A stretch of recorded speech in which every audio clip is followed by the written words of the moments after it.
చేశారు. అందులో భాగంగానే ఈ ఫోన్ ట్యాపింగ్ కూడా చేశారు.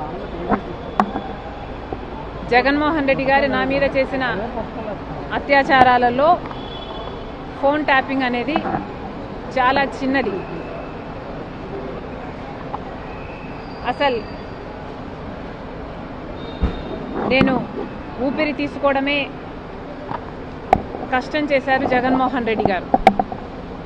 కనుక ఆ రోజుల్లో నేను తెలంగాణలో పొలిటికల్ అరీనాలో ఉన్న కేసీఆర్కి వ్యతిరేకంగా పోరాటం చేస్తున్నా జగన్మోహన్ రెడ్డి గారికి ఏ సంబంధం లేనప్పటికీ నన్ను తొక్కేయాలి అన్న గట్టి ప్రయత్నం చేస్తున్నాడు.